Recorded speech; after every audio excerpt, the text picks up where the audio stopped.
अमेरिकी चुनाव में बाजी मारने के बाद नवनिर्वाचित राष्ट्रपति डोनाल्ड ट्रंप 20 जनवरी 2025 को होने वाले शपथ ग्रहण की तैयारियों में जुट गए हैं। इसके लिए वो अपनी सरकार का स्वरूप तय कर रहे हैं और अलग अलग विभागों के अहम पदों पर नियुक्तियां कर रहे हैं। इसके तहत उन्होंने भारतवंशी विवेक रामास्वामी को टेस्ला के सीईओ इलॉन मस्क के साथ डिपार्टमेंट ऑफ गवर्नमेंट एफिशिएंसी यानी डॉज का दायित्व सौंपा है।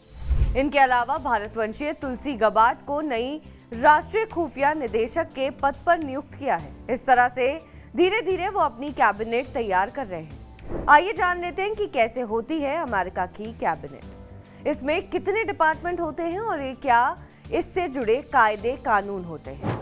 अमेरिका में राष्ट्रपति विधायिका का प्रमुख होता है, वो केंद्र सरकार का अगवा और अमेरिकी सेनाओं के चीफ कमांडर की भी भूमिका निभाता है। इसके बाद उपराष्ट्रपति का पद होता है जो राष्ट्रपति का सपोर्ट करता है। अगर राष्ट्रपति अपनी भूमिका नहीं निभा पाते तो उपराष्ट्रपति को राष्ट्रपति की भूमिका सौंप दी जाती है। इसके बाद कैबिनेट के सदस्य होते हैं। इनमें उपराष्ट्रपति, प्रमुख विभागों के मुखिया और दूसरे उच्च पदस्थ अफसर शामिल होते हैं। भारत की तरह संयुक्त राज्य अमेरिका के संविधान में स्पष्ट तौर पर कैबिनेट की कोई व्यवस्था नहीं है।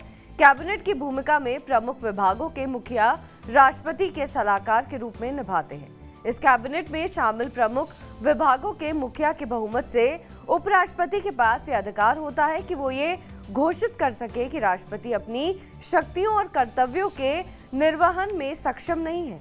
इन सभी विभागों के प्रमुखों और दूसरी अन्य केंद्रीय एजेंसियों के प्रमुखों के नाम राष्ट्रपति तय करते हैं। इसके बाद इनको सीनेट के सामने मंजूरी के लिए रखा जाता है। अगर सीनेट साधारण बहुमत से नामों को मंजूरी दे देती है तो संबंधित लोग नियुक्त कर लिए जाते हैं।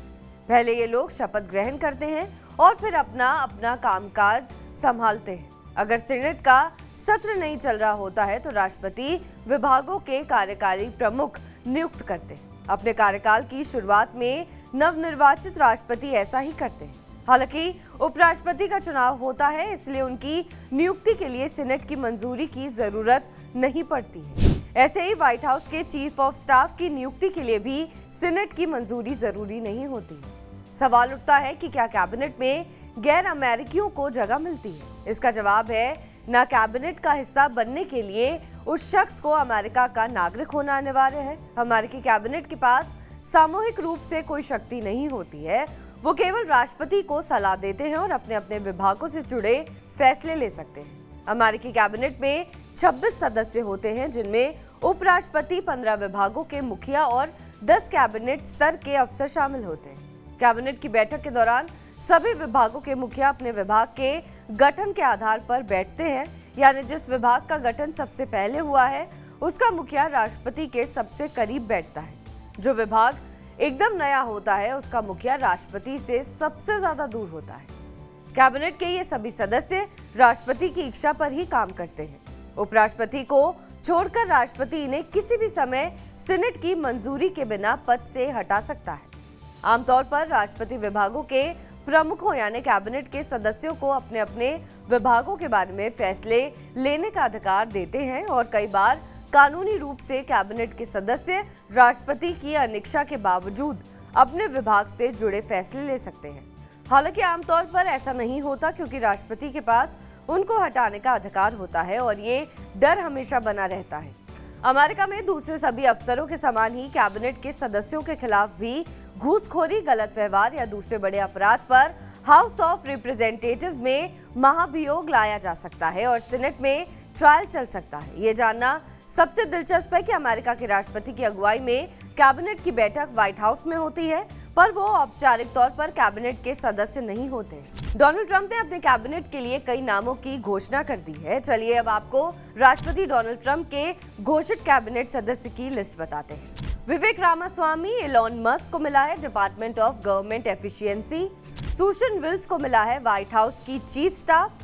पीट हेम्सेट को मिला है रक्षा मंत्री। जॉन रेडक्लिफ है CIA चीफ। क्रिस्टी नोएस है होमलैंड सुरक्षा मंत्री। स्टीवन सी विटकॉफ है पश्चिम एशिया के विशेष दूत। बिल मैकगिनले हैं व्हाइट हाउस अधिवक्ता। माइक हुकाबी हैं इजराइल के राजदूत।